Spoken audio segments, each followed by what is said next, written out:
A palestra que eu vou dar trata de um assunto que é muito relevante hoje em dia para a vida espiritual dos católicos, que é a questão do escrúpulo. O escrúpulo é considerado pela teologia moral uma doença da consciência e que hoje em dia afeta muito as pessoas recém-convertidas e mesmo aquelas que já têm um certo tempo de vida católica. E que é uma condição que sozinho é muito difícil de ser identificado pela pessoa, sozinho é muito difícil de ser sanado, e mesmo com o acompanhamento de um diretor espiritual, de um bom confessor, é difícil de ser sanado. Inclusive, o padre Prumer, no seu Manual de Teologia Moral, diz que, normalmente, quando se trata de uma pessoa que tem escrúpulos e que não reconhece que ela tem um problema na consciência, ou ela fica louca ou ela deixa o padre louco. Mas primeiro, o que é esse tal de escrúpulo? Às vezes as pessoas conhecem por experiência própria, às vezes as pessoas não conhecem. Em geral, o escrúpulo é uma condição em que a pessoa desconfia constantemente do seu juízo a respeito da moralidade dos seus atos. Ou seja, um ato que a gente comete pode ser moralmente bom ou pode ser moralmente mal. E no caso de ser moralmente mal, é um pecado. Então, em geral, a pessoa que sofre de escrúpulos, ela vai achar, e aqui é uma simplificação, que todo ato que ela faz é um pecado. Essa é a simplificação dada pelos moralistas a respeito do escrúpulo. Todo ato que a pessoa comete é um pecado. Isso faz com que a pessoa ache que ela está constantemente em pecado mortal. Isso vai fazer com que ela ache que toda a confissão que ela fez foi uma confissão mal feita e inválida. Ela vai achar que o padre não entendeu bem ela. Ela vai achar que, pelo fato dela lembrar de um pecado da vida passada, ela está novamente em pecado mortal. O padre vai falar para ela: minha filha, isso daí é um absurdo. Lembrar não é pecado. Mas ainda assim, mesmo que ela tenha ciência de que não é o suficiente para ela estar em estado de pecado mortal, ela vai temer. Isso gera uma grande angústia, isso gera muitas vezes, mas não sempre, que a pessoa caia habitualmente em pecados graves e a pessoa vai ficar travada na vida espiritual. A vida espiritual dela vai ser um fardo insuportável. E daí tem duas possibilidades. Melhor, três. Ou ela busca um padre, pede ajuda e sai desse estado de escrúpulo, ou tem duas soluções. Ou ela vai desenvolver uma consciência relaxada, ou ela vai apostatar. O fato é que essa situação em que ela se encontra é insustentável a longo prazo. Então temos, de forma resumida, o que é o escrúpulo. O escrúpulo vem do grego scupula, que significa pedrinha, pedrinhas, e significa o incômodo causado por essa condição na consciência. É como se a gente tivesse constantemente uma pedrinha no nosso sapato. E essas pedrinhas na nossa consciência geram um desconforto constante e que é denominado assim escrúpulo, por referência ao desconforto. Pois bem, a gente está falando de uma doença na consciência. Mas afinal de contas, o que é consciência? É importante saber isso. Em geral, a pessoa vai fazer referência a ouvir o nome consciência, aquela vozinha que se encontra na nossa cabeça. Mas não é isso a que a gente se refere. A gente não está se referindo por consciência a nossa autopercepção, não está se referindo ao raciocínio, não está se referindo ao intelecto. A consciência, de acordo com São Tomás de Aquino,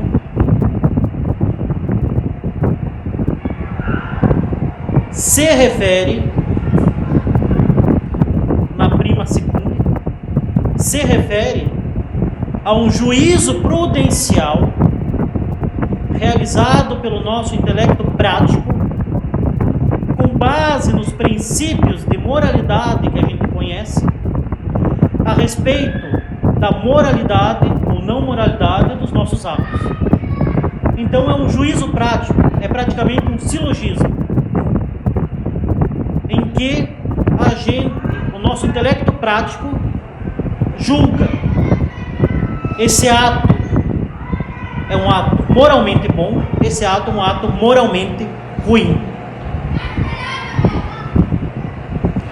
É isso que a gente se refere por consciência, um juízo, um julgamento do nosso intelecto a respeito dos nossos atos. E o que são esses princípios conhecidos? São os princípios que formam a nossa consciência. E aí a gente vai ter, em primeiríssimo lugar, a própria lei natural. Em seguida, a lei divina revelada, a lei divina positiva revelada, que nada mais é que o decálogo, e a lei eterna, que é o próprio Deus. Então, a nossa consciência vai fazer esse juízo com base em determinados princípios. A lei natural, a lei divina revelada e a lei eterna. De forma que a consciência pode fazer um juízo errôneo. Então, hoje em dia, na teologia moderna, se fala tanto do sacrário da consciência, consciência inviolável. Isso é um absurdo, porque a nossa consciência pode estar errada. Tanto ela pode estar errada, que ela pode emitir juízos errôneos, que é no caso da consciência relaxada ou no caso da consciência escrupulosa. E a nossa própria consciência pode estar mal formada. Pois bem, quantas vezes os padres recebem perguntas a respeito de... Ou então, no confessionário, quantas vezes as pessoas não se acusam? Padre, eu faltei a uma missa de preceito. E o padre, um bom padre, um padre bem formado, logo vai perguntar: qual missa de preceito? Ah, Nossa Senhora Aparecida. Mas minha cara, não é uma missa de preceito. Ou então faltei a missa de quarta-feira de cinzas, também não é uma missa de preceito. Se a pessoa pecou ou não é outra história, ela pode ter muito bem pecado. Se ela sabe, se ela imaginava que era uma missa de preceito e ainda assim não foi. Porque ela quis ofender a lei de Deus, mas que ela conhecia erroneamente. No entanto, ela fez um juízo errado, ela estava mal formada. Nós temos a questão da consciência, da ignorância invencível. As pessoas deveriam saber, por N razões, não sabem a respeito do preceito e acabam não pecando por ignorância. Então a nossa consciência não é um sacrário inviolável como querem os modernos. Sim, a nossa consciência é a regra próxima da moralidade dos nossos atos. Mas porque ela é a primeira instância do juízo, que pode estar errado. Então, a consciência pode ter um defeito na aplicação desses princípios que ela conhece, a lei natural, que ela tem obrigação de conhecer, porque está escrita nos nossos corações, a lei divina positiva, a lei divina revelada, positivamente revelada, no Decálogo, que nada mais é que a lei natural escrita e a lei eterna,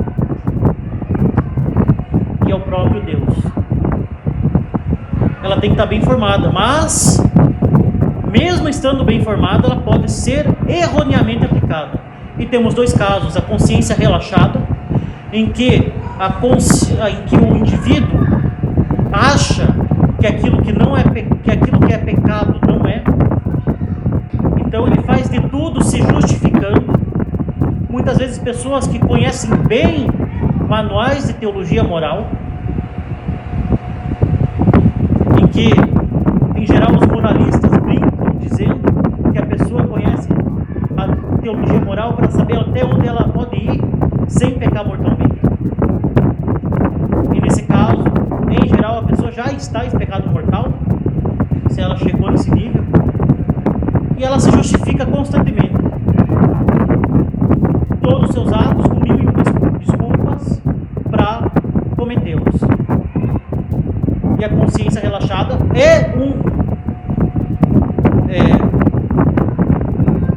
a consciência relaxada é uma doença da consciência e que deve ser, em geral, os moralistas recomendam, deve ser tratada por meio do diretor espiritual ou do confessor, relembrando aquela alma do seu destino eterno e do temor de Deus. Agora, outro caso é a consciência escrupulosa. Como disse, que tem uma constante angústia, um constante temor de estar em pecado mortal e que acha que todo pequeno ato acaba sendo um pecado. Quais são as causas da consciência escrupulosa? Em geral, são várias causas para o mesmo indivíduo, mas nós podemos distinguir 4. A primeira causa é uma delicadeza de consciência desordenada associada a um temperamento excessivamente introspectivo, excessivamente melancólico, que remói todos os próprios atos. Claro que não basta ter uma característica de personalidade para ser escrupuloso, mas uma excessiva introspecção ajuda a pessoa a desenvolver uma consciência escrupulosa. Evidentemente não é o suficiente para isso, mas ajuda. A pessoa vai ter uma tristeza exagerada diante dos seus pecados e diante das suas quedas. A pessoa vai ter uma disposição a remoer as causas e as consequências de todos os seus atos. A pessoa, em geral, vai ser excessivamente preocupada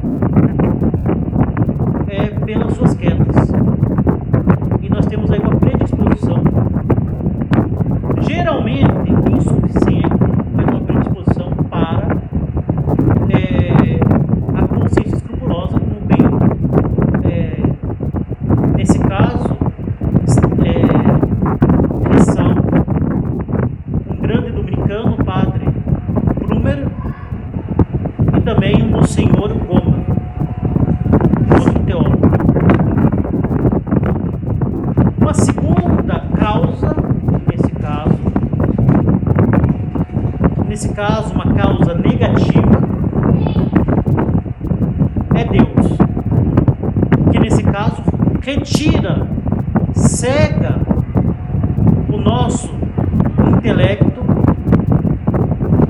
cega o nosso intelecto prático, retira as luzes do nosso intelecto que nos ajudam a bem julgar a respeito da moralidade dos nossos atos. E, nesse caso, ressalta, sobretudo, o padre Brumer e o padre Garrigou de Arcanjo, que se trata aí de uma fase comum da conversão de muitos indivíduos, que Deus permite que ocorra para excitar o temor de Deus e a contrição dos pecados. Porque a pessoa erroneamente vai ter um horror ao pecado, um medo do inferno, uma angústia de estar em pecado mortal. E isso ajuda nas purificações passivas da nossa alma, geralmente conhecidas por noite dos sentidos, em que a pessoa vai adquirir aquela aversão ao pecado e o medo do inferno, mas que deve passar. E geralmente, como que a gente reconhece que essa crise de escrúpulos é causada por Deus e faz parte das purificações passivas da alma, é que em geral elas são constantes. E em geral a alma tem um alívio, um certo alívio, diante de uma orientação do sacerdote e diante de uma confissão bem feita. Isso quando é predominantemente permitido por Deus, como causa negativa. No entanto, ela pode ser também causada predominantemente pelo demônio, como uma tentação para nos instigar ao desespero, nos instigar para causar a tribulação na nossa alma e para nos levar, em geral, se não a apostasia, ao menos a tibieza. E nesse caso, as tribulações são extremamente inconstantes e uma boa confissão, uma boa orientação do padre não leva a um certo alívio. Muito pelo contrário, a alma em geral vai duvidar do padre, se não, é claro, de forma direta, mas pelo menos o padre não me entendeu, vai procurar um outro padre, vai se confessar 3, 4 vezes por dia com padres diferentes, até achar um padre que diga aquilo que ela quer ouvir. Ah, sim, entendo, você de fato estava em pecado. Ou não vai falar nada, em geral, um mau padre.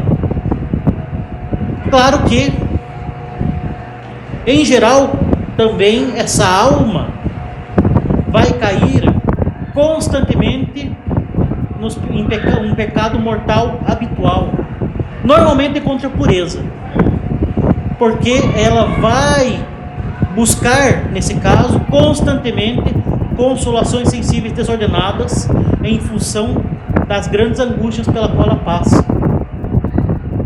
Outro sinal também que a causa predominante é o demônio como causa positiva, instigando aquelas angústias.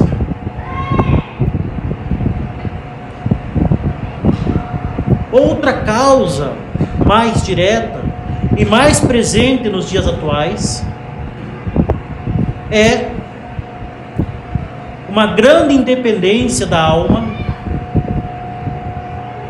e uma autoformação na vida espiritual e na teologia moral. A gente pode ressaltar aqui, porque é muito comum hoje em dia, e as pessoas não são culpadas disso.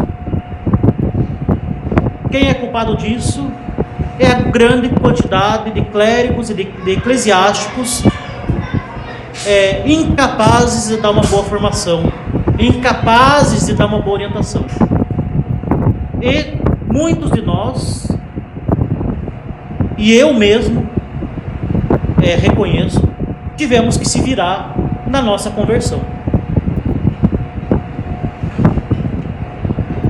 Não é culpa nossa.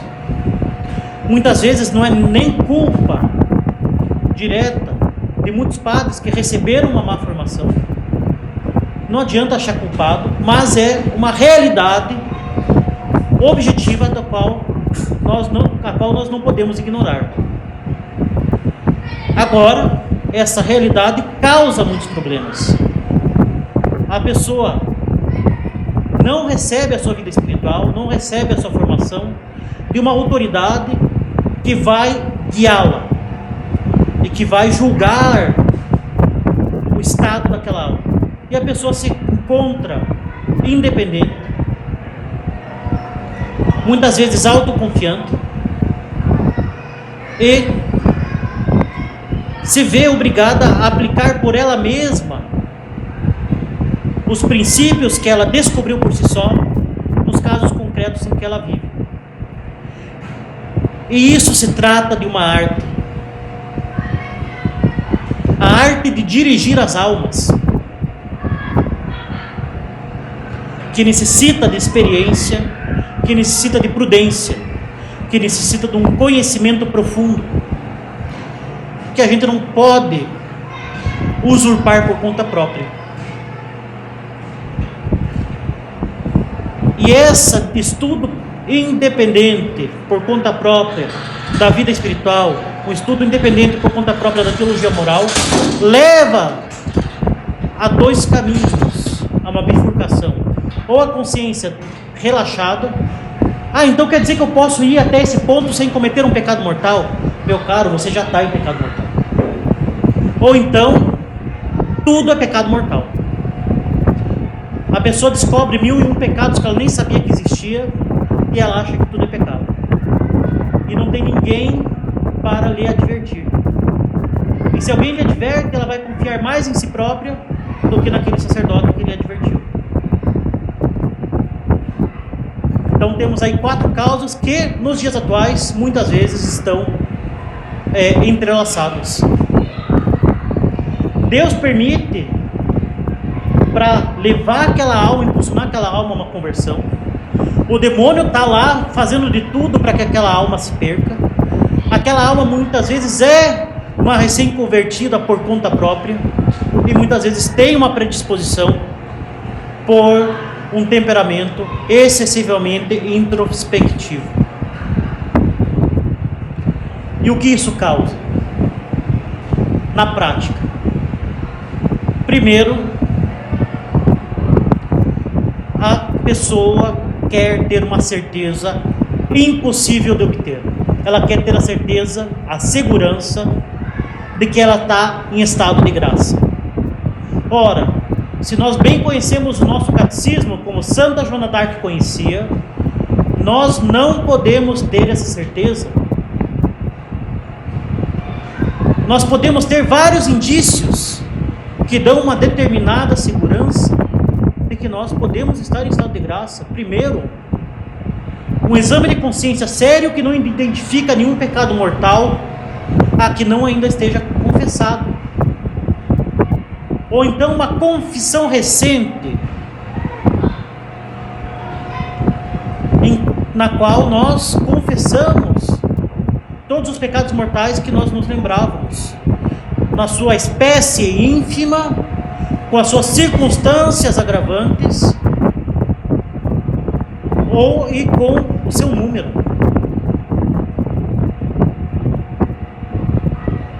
Ou então um batismo recém-recebido com as devidas disposições de alma. E assim nós podemos responder como Santa Joana d'Arc confessou ao inquisidor que a interrogava, que perguntou: você está em estado de graça? Nós podemos assim responder: se eu não estou, se estou, que dou graças a Deus. Se não estou, que Deus tenha pena da minha alma. Nós não podemos ter essa segurança. No entanto, a alma escrupulosa quer ter essa segurança, essa certeza. É impossível de ter. Por isso, o que a alma escrupulosa vai fazer em geral? Ela vai criar o pior cenário possível. Ela vai, diferentemente do que indica a regra estabelecida por Santo Afonso Maria de Ligório, ela vai julgar sempre em seu desfavor. Quando Santo Afonso de Ligório diz que nós devemos julgar sempre, em caso de dúvida, sempre em nosso favor. Ele aplica aí um princípio de direito natural expresso pela máxima do direito romano, melior est conditio possidetis. Ou seja, diante de uma dúvida a respeito de uma propriedade, melhor é a condição daquele que possui essa propriedade. Então, se eu não sei de quem, se eu tenho uma dúvida a respeito da propriedade desse celular, eu vou julgar favoravelmente em benefício daquele que tem a posse, e aquele que não tem a posse vai ter que provar que não é meu. Santo Afonso de Ligório vai pegar esse princípio do direito natural, expresso de forma positiva pelo direito romano, e vai dizer: eu vou julgar a favor da posse do estado de graça. Então, se eu tenho dúvida a respeito da moralidade de um ato, eu vou julgar a meu favor. Na prática, pequei ou não? Tenho dúvida. Você não pecou. Você vai julgar a teu favor. A não ser que você seja uma alma que tenha consciência relaxada. Mas se você é uma alma normal, você vai julgar a teu favor. Porque, no pior dos casos, há matéria grave, mas não há pleno consentimento. No entanto, essas almas se afastam da teologia moral católica e vão criar uma condição imaginária em que elas estão no pior cenário possível. A princípio, eu tive pleno consentimento. A princípio, houve matéria grave. A princípio, eu não me expressei corretamente ao padre. A princípio, o padre não me entendeu corretamente. A princípio, eu estou em pecado mortal. E tudo vai gerar a partir de hipóteses. Mas e se eu tive a intenção, quando eu discuti com meu avô, de matá-lo porque eu sei que ele tem problema cardíaco e a discussão na qual a gente entrou podia ter matado. Então eu cometi uma tentativa de homicídio. Padre, eu sou um homicida. Isso existe. Infelizmente isso existe. Outra situação, mas e se eu tinha consciência quando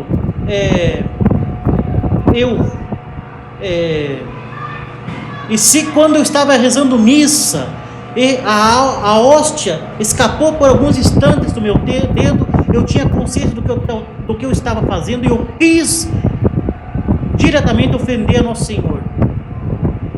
E daí eu vou me confessar: padre, eu cometi um sacrilégio contra o Santíssimo Sacramento, e de quebra eu estou excomungado. Eu vou me confessar, eu estava com dúvida se eu estava em pecado mortal ou não. O padre me mandou ignorar essas dúvidas e ir confessar, mas eu acho que eu tinha certeza que eu estava em pecado mortal, e eu fiz uma comunhão sacrílega. E de quebra, a comunhão sacrílega é um sacrilégio contra o Santíssimo Sacramento, e isso gera excomunhão lá de sentença, e eu também estou excomungado.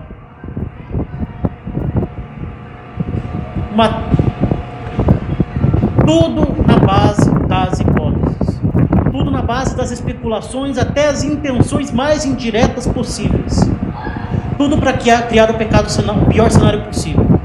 O que acontece? A pessoa vai fazer um exame de consciência que vai girar em torno de 3 páginas A4, frente e verso, Arial 11, ou pelo menos Times 11, espaçamento simples, e a pessoa vai ler, explicitando as mínimas circunstâncias, as circunstâncias mais dispensáveis possíveis. Padre, eu estava discutindo com meu avô, daí eu me lembrei de uma situação de infância em que me disseram que meu avô era cardíaco, e quando estava isso acontecendo, eu me passou na cabeça que eu podia estar pecando, mas eu não pequei, e eu achei, e isso foi uma presunção da minha parte, eu achei que eu já estava com o céu garantido, e eu ignorei essa inspiração do Santíssimo, do Divino Espírito Santo, e por isso mesmo eu acho que eu estou obstinado contra a verdade revelada.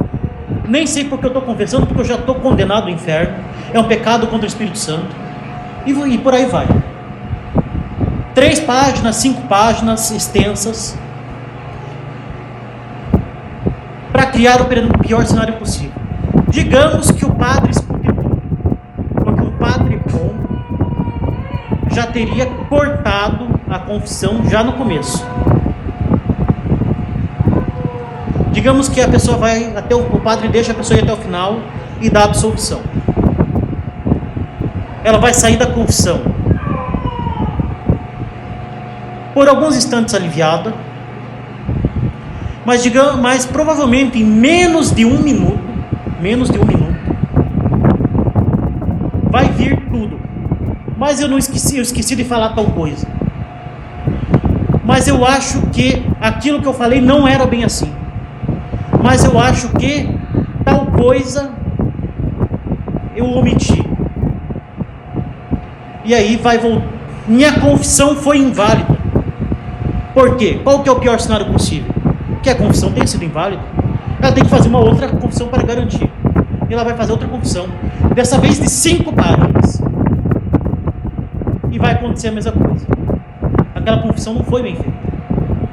A confissão foi inválida. Todas as confissões foram inválidas na sua vida. E o que ela vai fazer? Ela vai fazer agora um TCC sobre a sua vida. E não vai ser o suficiente. Não vai. Por quê?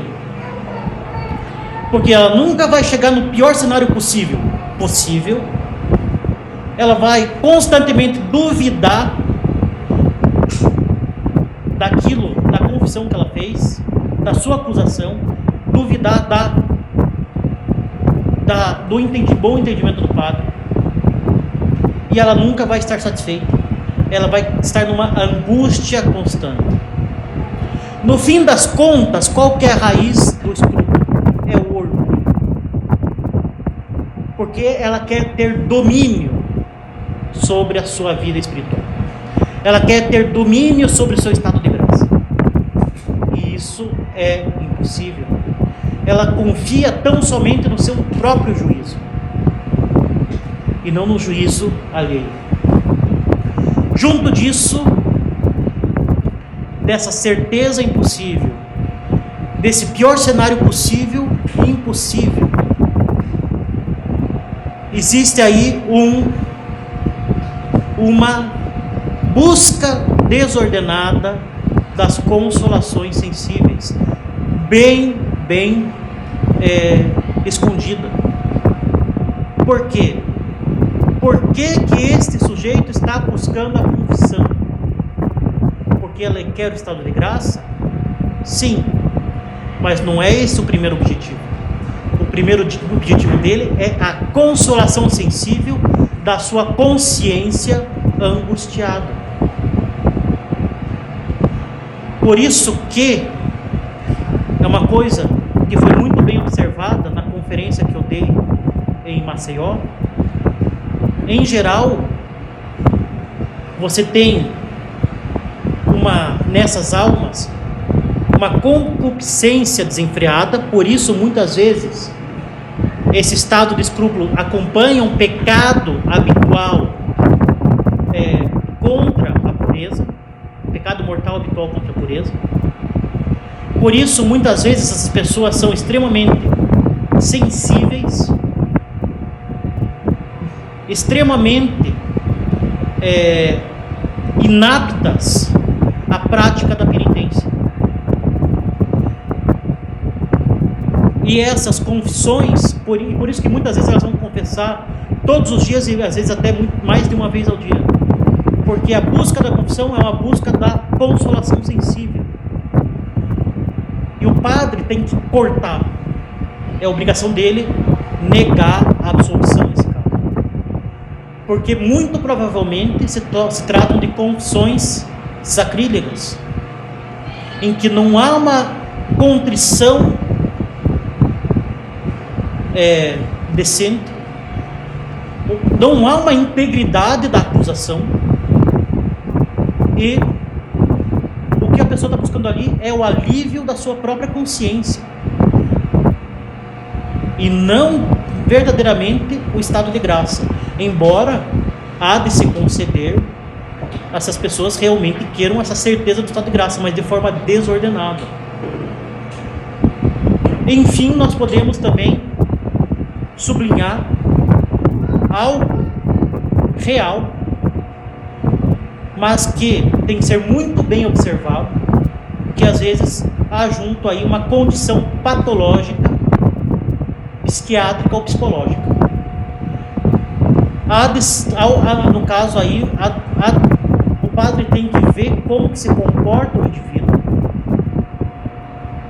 para não pressupor, como muitos padres que se auto-intitulam psicólogos fazem por aí, fazer uma psicanálise do confessionário. Você está com essa condição aí porque você é muito duro consigo mesmo. Você aí não teve uma boa relação com a sua mãe. Você tem que se libertar dessa espiritualidade rígida. E bom, a gente poderia muito bem dizer, caminhar para o inferno, né? Mas não se trata disso. Mas se trata de acompanhar o indivíduo, ver como que ele se comporta, ver que os meios ordinários da teologia ascética e mística não são suficientes para sanar a condição da sua consciência e sugerir, se essa condição persiste, um acompanhamento com um psicólogo católico ou um psiquiatra católico, porque pode muito bem se tratar de uma condição pré-existente de, por exemplo, transtorno de pensamento obsessivo compulsivo. Pode se tratar eventualmente de um TDAH, transtorno de déficit de atenção e hiperatividade. Pode se tratar de várias outras coisas que impedem uma vida espiritual sã. A gente não pode se esquecer que a gente é um ser composto de corpo material e alma imortal. Se a nossa alma, esse nosso corpo não vai bem, a gente vê muito bem que a gente tem dificuldade de rezar. Se você está com uma gripe muito forte, se você está com apendicite, se você está com Covid, se você está com qualquer outra coisa, você vai ter dificuldade de rezar. Porque quando a gente está na tribulação, a oração se torna mais difícil. Ou seja, se você, por exemplo, tem esquizofrenia, você vai ter uma dificuldade enorme para fazer uma acusação íntegra na sua confissão. E os padres são treinados no seminário, se você fez um seminário católico, por exemplo, para como lidar com a confissão de um esquizofrênico. Os padres são treinados para lidar com a confissão de um psicopata. Os padres são treinados para tratar com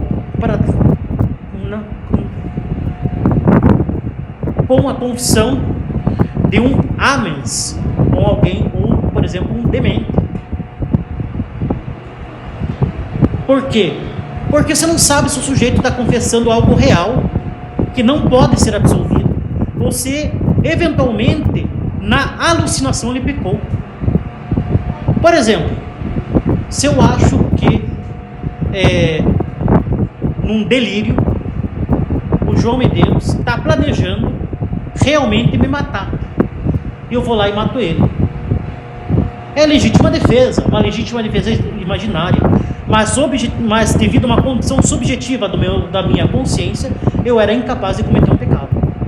Agora, se eu imagino que, por exemplo, simplesmente ele está me xingando, quando na verdade não está, eu vou lá e mato ele, eu pequei.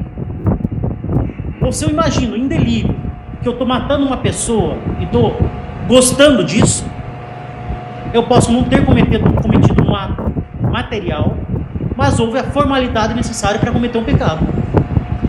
Então, o nosso estado psicológico influencia na nossa vida espiritual. De forma que eu posso muito bem ter uma doença na minha consciência causada por uma condição psicológica ou psiquiátrica que tem que ser tratada.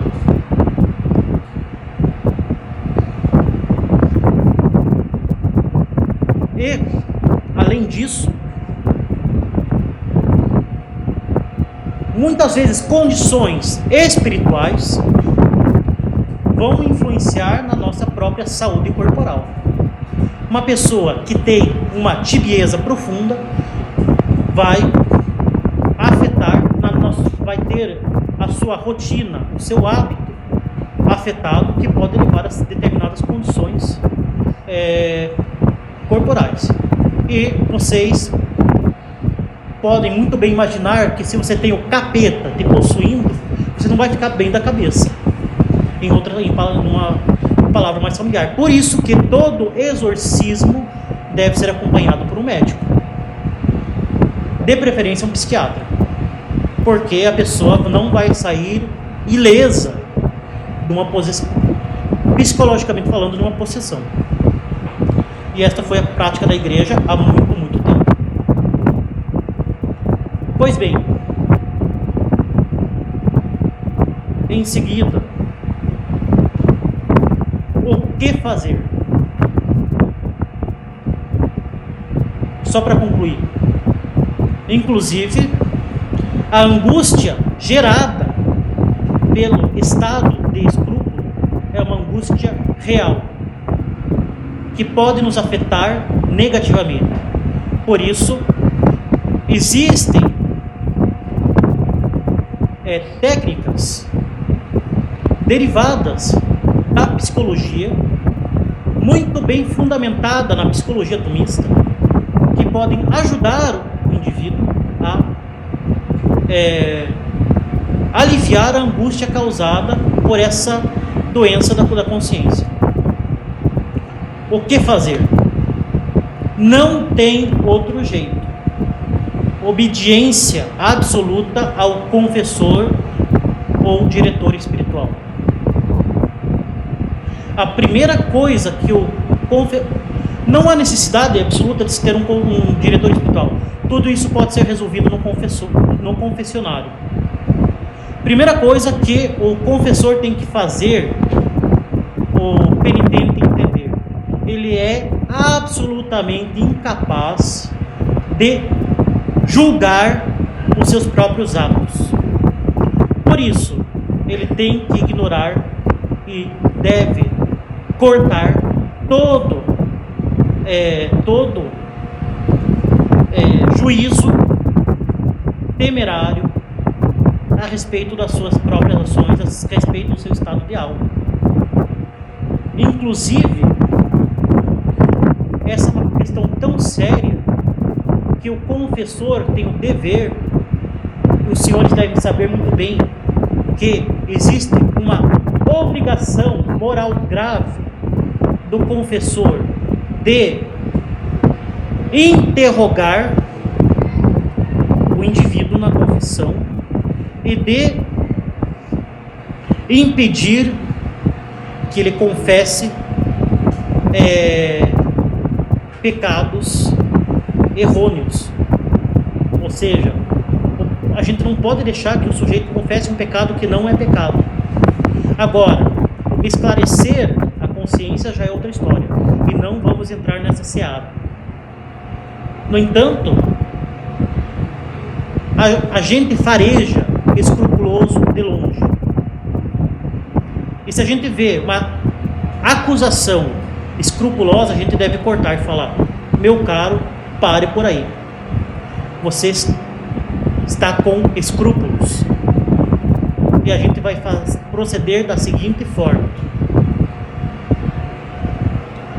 Porque senão a gente só está prejudicando a consciência do indivíduo. E o sacerdote tem a obrigação moral grave. Se ele não fizer, ele está sendo gravemente negligente no seu ofício de confessor, ele está pecando mortalmente. E impedir o prosseguimento da acusação. E, se necessário, claro, ele vai falar: vamos por partes. Com relação a isso, eu só quero saber isso. E vamos proceder por partes. Se necessário, se for uma alma muito escrupulosa, a gente fala: meu caro, você é incapaz de ter uma acusação íntegra. A integridade da confissão, se depender de você, está criticamente afetada. Então vamos parar por aí. Você vai fazer tal e tal e tal coisa, e você só vai se confessar daqui 15 dias. E a pessoa tem que ser fielmente obediente ao confessor. O confessor vai falar: você não vai dar bola a respeito desses temores de pecado. Você vai ignorar isso.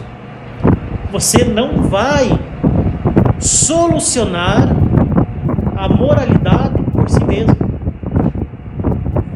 Uma coisa que o escrupuloso faz e que é pular de olhos fechados no mais profundo poço dos abismos, que é pesquisar dentro do manual de teologia moral, achando que vai solucionar todos os seus temores. Ele não vai solucionar, ele vai piorar tudo. Se antes ele estava se queimando no fogo, agora ele vai pegar um balde de gasolina e jogar sobre ele e vai pular no fogo.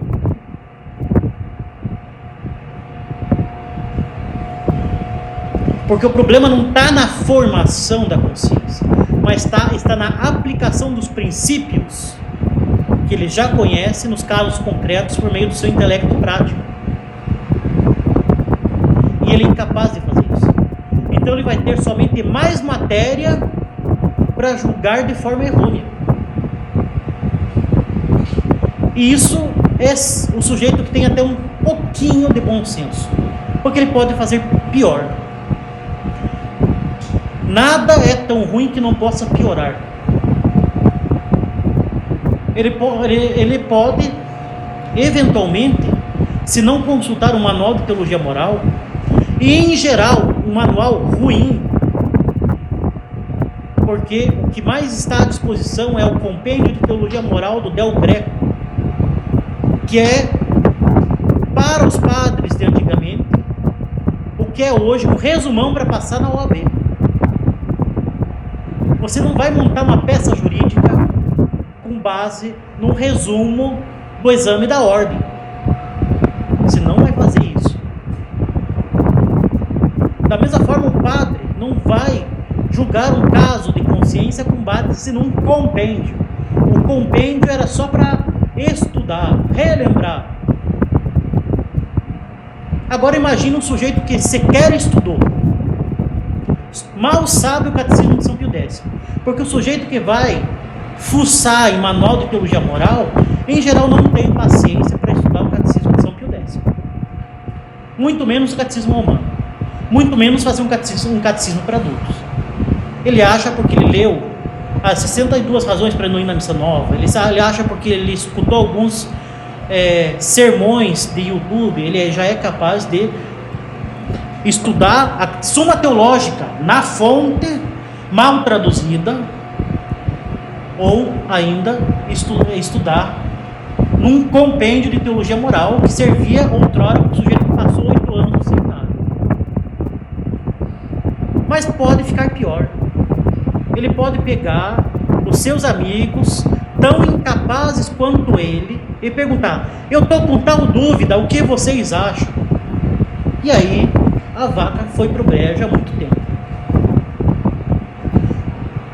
Os amigos vão se fomentar um ao outro os seus escrúpulos e se comprazer neles e reclamar dos padres que falaram para você parar de prosseguir com a sua acusação. Mas vocês não têm ideia, o padre falou que aquilo não era pecado, e nesse caso com razão, né? Não estamos falando dos padres psicopatas para quem nada é pecado e que mandam muitas almas para o inferno junto com eles. Estamos falando do padre bonzinho que notou que tinha uma alma escrupulosa e que ele não podia deixar passar a orientação de que, meu caro, você não está bem da cabeça. Imagine, o padre falou para parar de ler o meu TCC sobre a minha vida. Imagine isso.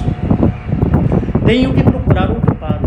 Mas afinal de contas, vocês acham que quando eu fiz tal coisa, de quando eu tive aquela distração por causa do caminhão do gás que passou enquanto estava rezando o terço, será que eu pequei mortalmente? Porque eu sabia que o caminhão ia passar e ainda assim eu não fiz nada para evitar isso. O que vocês acham? Olha, vocês sabem que o cardeal Caetano, no seu comentário do Divo Tomás, falou que distração voluntária era pecado.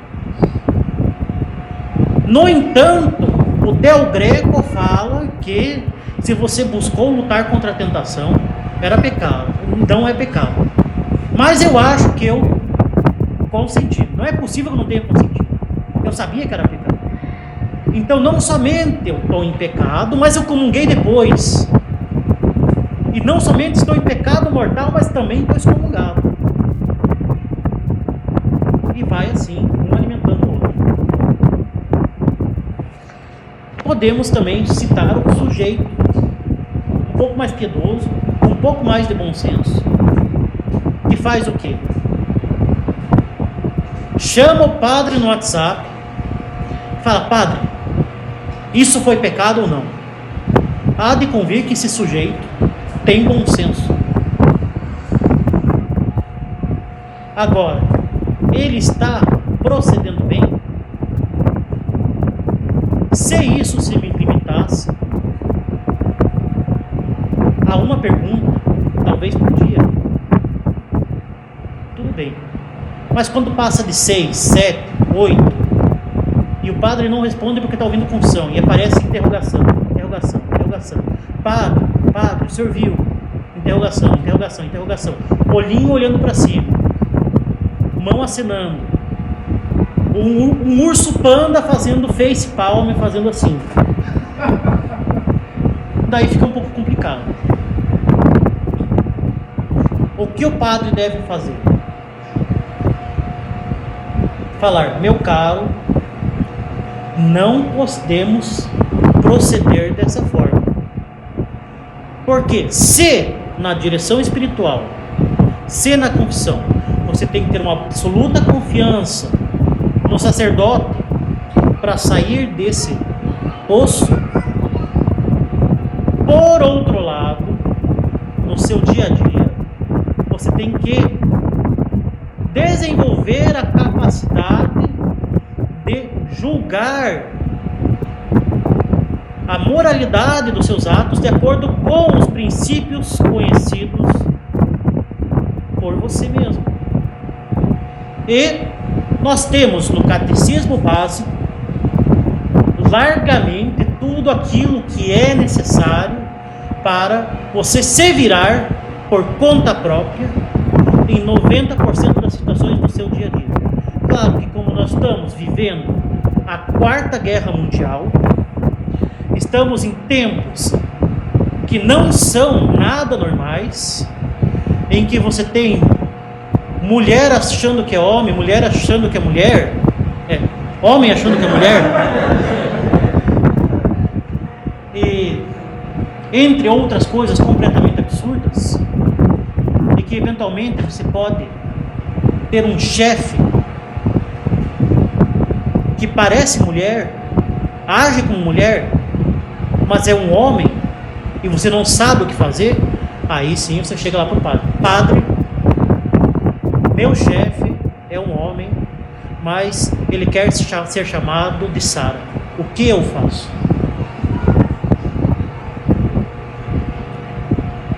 Entre outras coisas piores. Aí você manda um áudio para o padre, manda um monte de interrogaçãozinha, manda o panda, até o padre te responder, porque é um caso de consciência séria. Mas a distração por causa do caminhão do gás não precisa mandar para o padre. Você sabendo o que é necessário para o pecado mortal, você sabendo o que é a matéria grave, e você estudando o Catecismo de São Pio X, você se vira bem. Agora o padre, o que ele vai fazer? Ele vai te dizer o que você acha. Vamos iniciar uma boa dialética para ajudar o teu cérebro a pensar. Em geral, funciona. A pessoa vai falar: olha, padre, a minha impressão original era que não, mas deu padre, nada de mais, você está certo, joinhas, segue a vida. E daí o padre vai muito amavelmente e pacientemente explicar: olha, você tem que aprender a pensar, você está sofrendo de escrúpulos, segue o bom senso, que é uma das virtudes que mais falta hoje em dia, seja feliz, e as tuas dúvidas você tira na direção / confissão. Porque se eu ficar respondendo sim, não, é pecado, não é pecado, é pecado, não é pecado, você nunca vai aprender a pensar, e a gente não vai resolver os teus escrúpulos. Pois bem,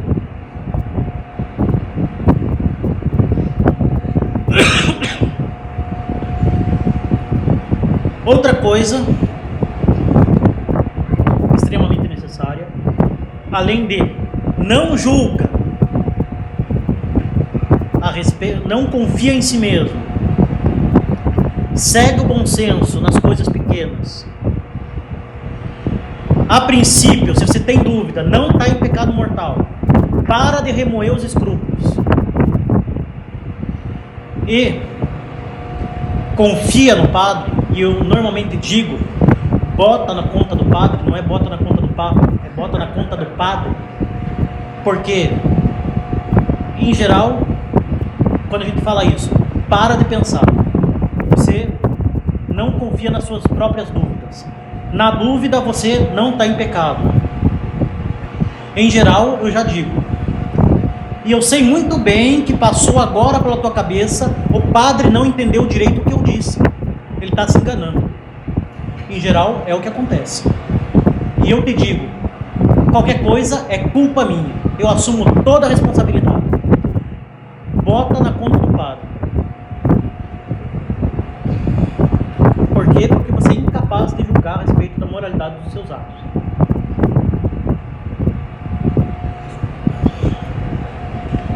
Outra coisa, você só vai se confessar daqui 15 dias. Mas padre, e se eu tiver certeza que eu pequei mortalmente?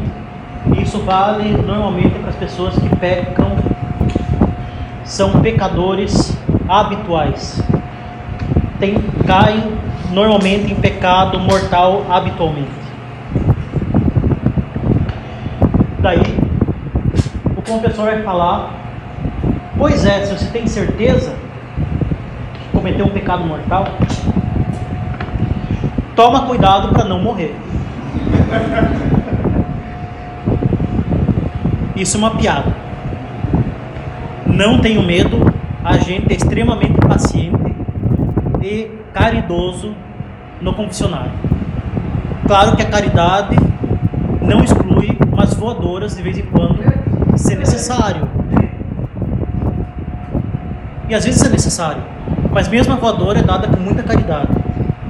O desejo de aquela alma vá para o céu. Às vezes a gente tem que dar um choque de realidade. Meu caro, está caminhando para o inferno. Acorda para a vida.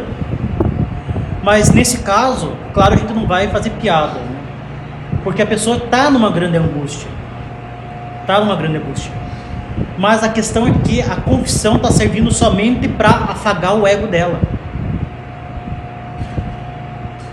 E a pessoa, em geral, se trata de um pecador habitual.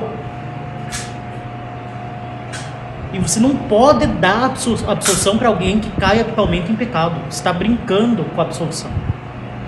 Então, por essas duas razões, você tem que falar, você só vai se confessar daqui 15 dias. E, em geral, esse é o choque de realidade necessário para ela fazer alguma coisa para parar de cair em pecado mortal habitual. E isso vai ajudar que ela pare de ficar cego para os pecados escabrosos e ficar angustiada, remoendo situações bestas. E claro, eu tenho certeza que a pessoa vai tomar muito cuidado antes de atravessar a rua.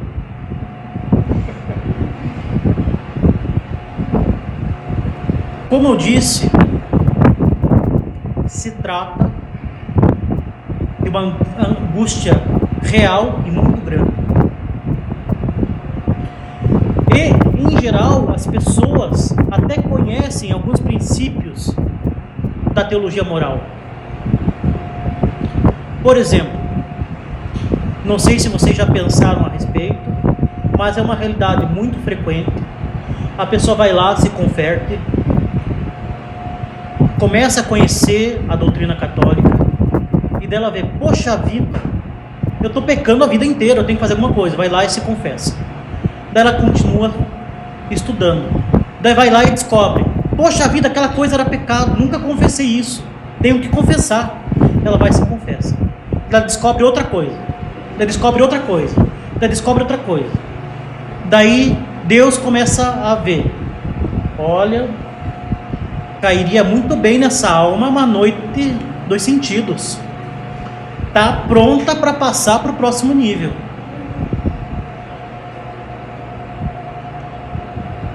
Via purgativa na veia. Daí começa a ter escrúpulo. Meu Deus, eu vou para o inferno. Eu não quero ir para o inferno, eu quero ir para o céu. Mas olha o que eu fiz a minha vida inteira, eu vou para o inferno. E agora, o que eu faço? Tenho que ir lá confessar. Daí passou meia hora da confissão. Poxa vida, eu fiz tal outra coisa. E agora o que eu faço? A pessoa até pode muito bem se tocar. Que olha, o padre pode muito bem dizer para ela, olha, você se lembrar, não é pecar de novo. Fica de boa, fica tranquilo. Fala na tua próxima confissão. Você não precisa se confessar 3 vezes por dia. Daí você pensa, mas eu li que Santa Teresa d'Ávila se confessava 2 vezes por dia, e eu sou um pecador imundo e vou me confessar só uma vez por semana. Daí já vai o delírio em imitar os santos, né? Daí o padre, muito bem humorado, vai falar, então se você quer imitar Santa Teresa d'Ávila, imita São Simão Estilita, constrói uma coluna de 2 metros de altura e fica vivendo lá em cima. Come ali, se aparecer gente para te dar comida, não toma banho, fica falando para o pessoal que tudo pecador, faz as necessidades ali em cima e seja feliz. Confissão, nesse estilo, só se tem uma delicadeza de consciência própria de santos. Isso fazia bem para a alma de Santa Teresa d'Ávila. Ela estava obedecendo o seu diretor espiritual. Agora, se você é uma pessoa normal e não quer ficar louca, uma vez por semana já está acima da média. Então, a pessoa pode muito bem compreender que ela está agindo de forma contrária ao bom senso, mas a angústia é tão grande e tão irracional que ela fica desesperada. Nesse sentido, a gente pode se servir de algumas técnicas, né,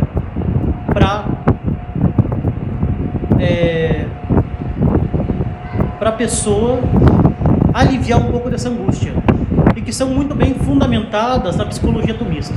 O que essa pessoa precisa? De um retorno à realidade.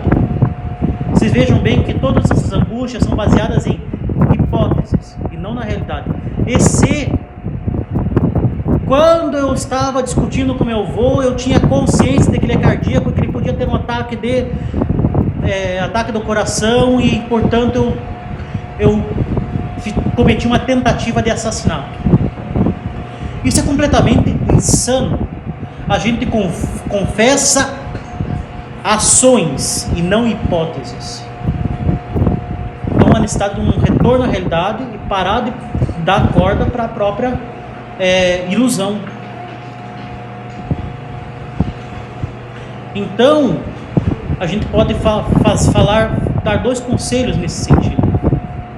Primeiro, você descreve a realidade tal qual ela é. Eu briguei com meu avô. Só.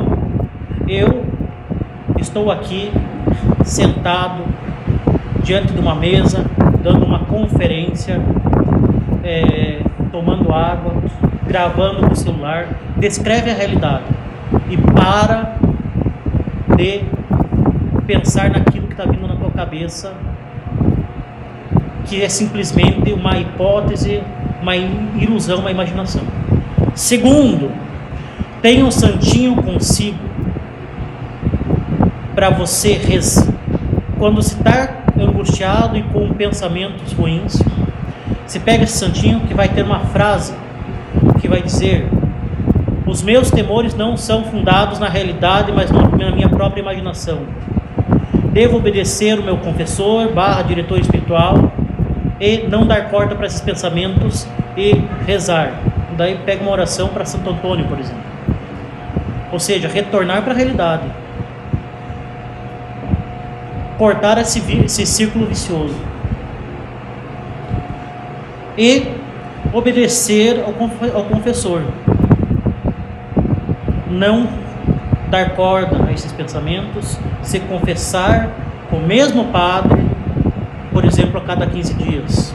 Claro, consultar e não tentar resolver ou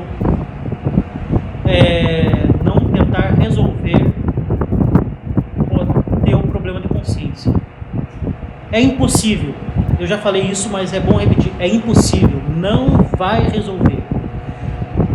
Alimentar o escrúpulo é jogar ping-pong com o demônio.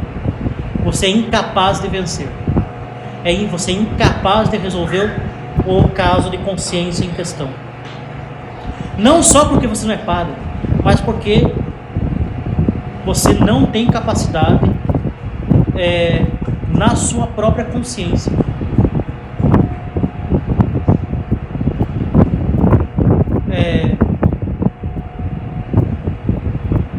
Nesse sentido, vocês veem que é muito importante ter recurso a um padre bom, bem informado, capaz de guiar a alma.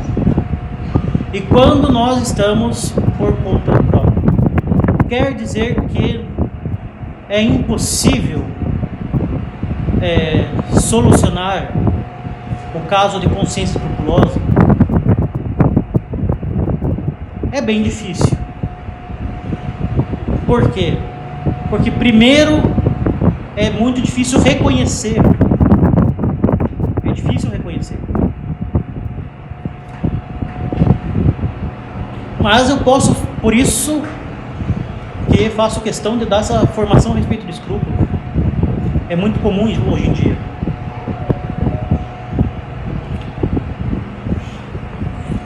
Não é impossível. Se você tem muita angústia, muita dúvida a respeito da moralidade dos seus atos, se você fica angustiado, se você acha que a tua confissão nunca foi bem feita, se você acha que você está sempre em estado de pecado mortal, se você acha que você sempre fez uma comunhão sacrílega, parabéns, você é um escrupuloso.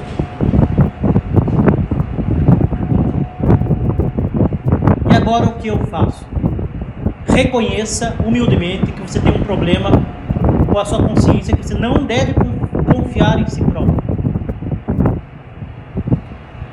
E você pode, por exemplo, ler uma obra muito boa do Monsenhor Goma, publicada em português de forma física na Edições Flos Caramelli, e também disponível em PDF no piedoso site de PDFs Alexandria Católica. O escrúpulo ajuda muito bem a reconhecer o estado da consciência e ajuda também a tratá-la.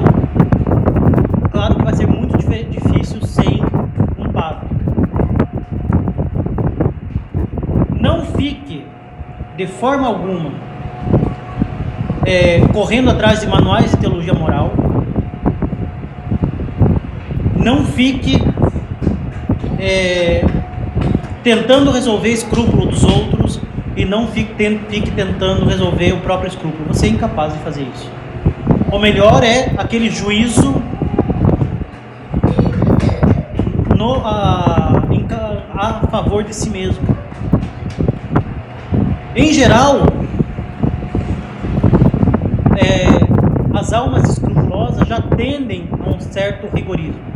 Rigorismo não é a mesma coisa que escrúpulo. Muito embora muitas almas escrupulosas, se não todas, são rigoristas, de uma forma um tanto quanto farisaica, porque muitas vezes ignora pecados graves habituais e se preocupa em mesquinharias. Mas nem todo rigorista é escrupuloso. O que é o rigorismo? É você sempre optar pela tese moral mais rigorosa. Então, muita coisa é pecado, mas em geral sem aquela angústia de achar que está sempre em pecado mortal, e por isso, em geral, essas pessoas fogem das recreações lícitas e honestas, fogem dos prazeres lícitos e honestos, fogem das convivências boas. Em geral, o cara que acha que tudo que é prazeroso é pecado, tudo aquilo que é recreação é pecado, fica na própria caverna em casa achando que tudo é pecado. Isso é uma armadilha do demônio, porque vai tornar a vida dessa pessoa tão insuportável quanto a angústia do escrupuloso.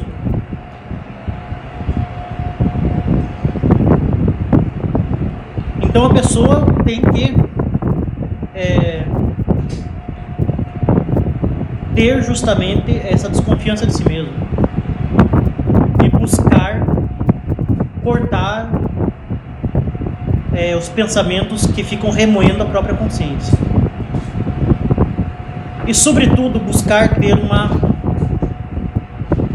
vida espiritual fundada na oração e na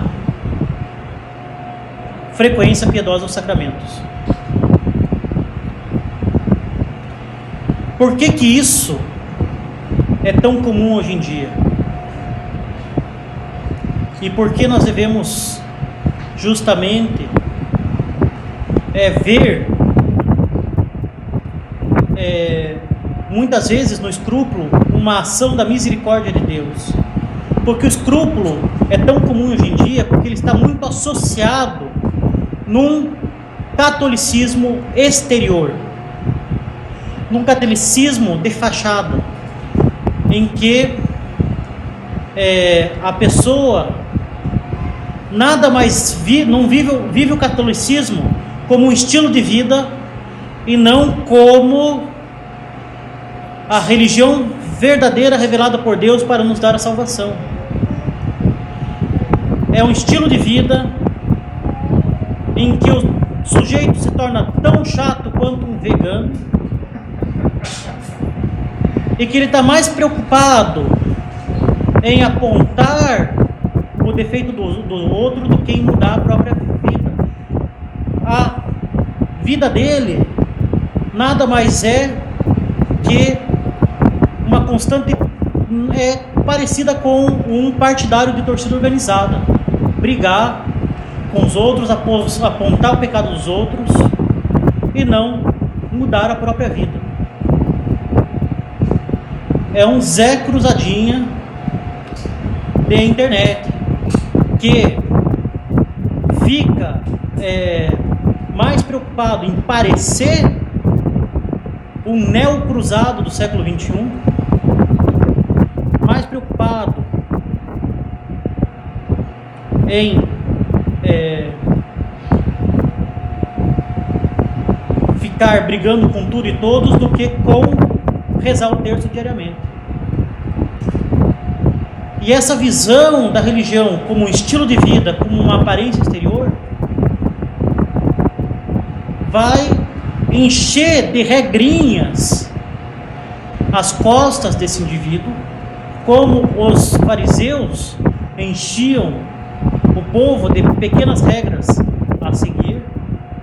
E quando ele se dá conta que no fim das contas o que está em jogo é o céu e o inferno, ele vai surtar. Ele vai ver que ele não tem o fundamento necessário para ter verdadeiramente aquela vida, que é a graça. É evidente que a modéstia é importante.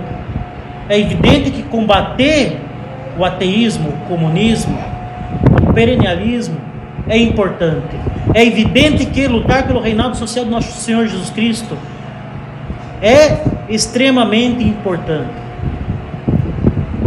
Mas, se a gente não tem uma vida verdadeiramente católica, fundada na graça, a gente é o primeiro empecilho para que Cristo reine na sociedade. Ora, todos esses combates pela modéstia, pelo reinado social, contra o comunismo, contra o modernismo e etc., são extremamente importantes. Agora, não adianta a gente travar todos esses combates se a gente é mais uma alma que vai para o inferno.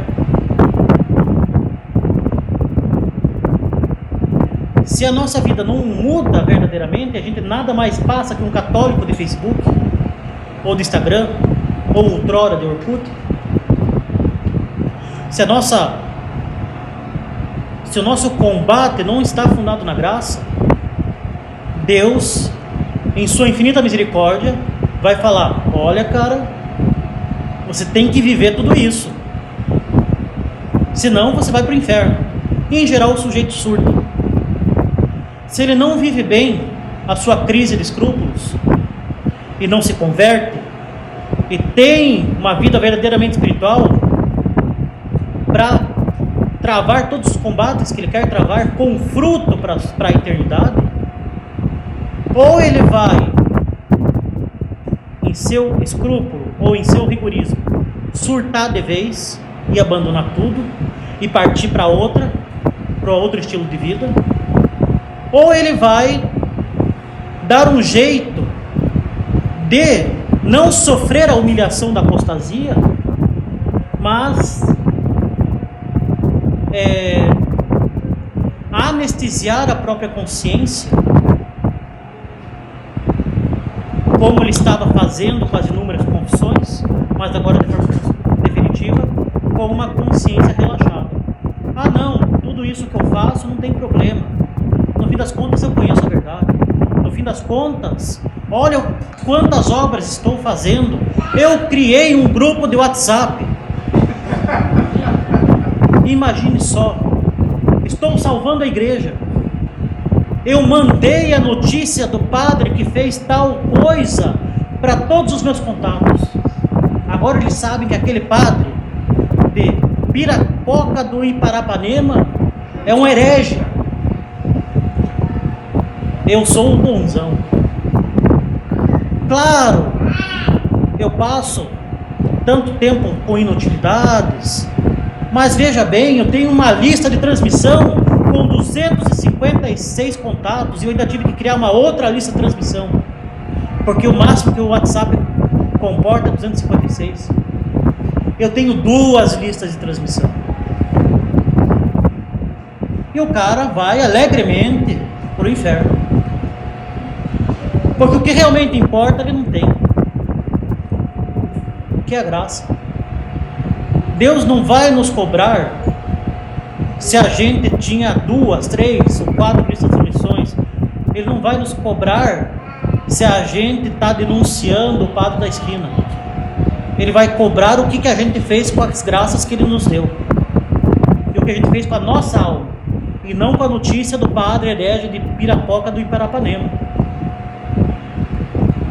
Ou seja, a gente pode encarar de forma segura que é a misericórdia de Deus que age na crise de escrúpulos, para que a gente possa avançar na vida espiritual, deixar de se preocupar somente com aquele monte de regrinhas, com aquela vida espiritual baseada no checklist, para a gente verdadeiramente progredir nas virtudes. E todos nós temos as graças necessárias, por mais que a gente esteja num deserto eclesiástico, para que a gente possa enfrentar essas crises. Deus não prega a peça na gente. E se a gente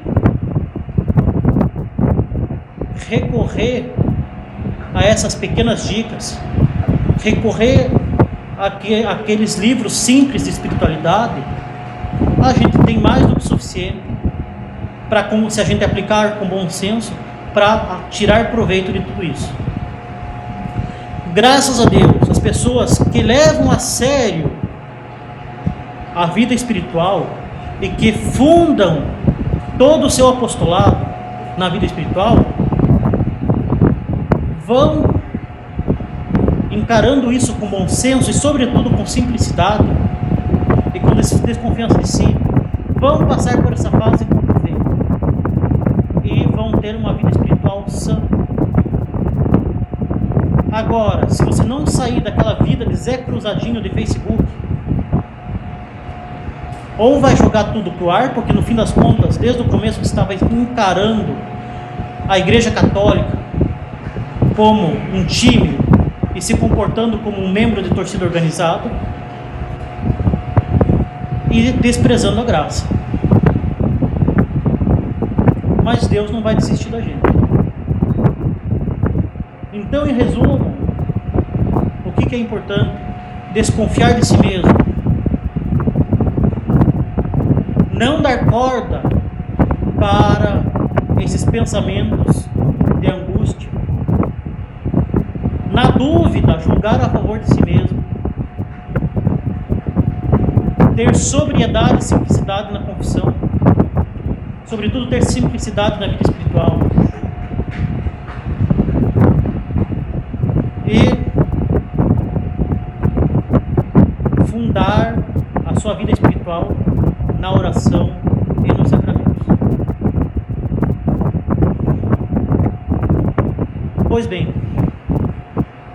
basicamente creio que, para não me estender demais, podemos concluir por aqui Qualquer dúvida a respeito da conferência, a respeito de qualquer outro assunto conexo, não se acanhe, sem medo de perguntar, certo? Nenhuma dúvida, nenhuma reclamação, nenhuma angústia, nenhuma decepção. Então, podemos concluir por aqui, rezar e prosseguir com a programação, certo?